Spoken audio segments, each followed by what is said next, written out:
Olimpiya çempionu Igor Ponomaryovun bir arzusu var. Sabah Azərbaycan çempionu olsun. Əlbəttə söhbət futboldan gedir. Çünki basketbolda Sabah klubu 3 ildir rəqib tanımır və 3 ildə Azərbaycan çempionu olur. Ponomaryovun fikrincə bu il mübarizə Qarabağla son turacan gedəcək və maraqlı bir mübarizə olacaq.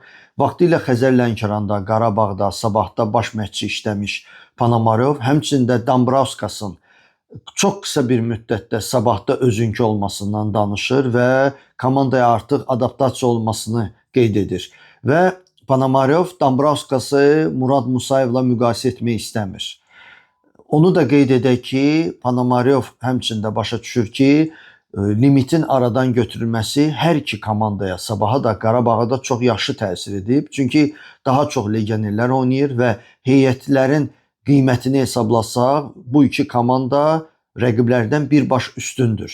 Və görək bu mübarizə axıracan necə gedəcək və mayda çempion kim olacaq?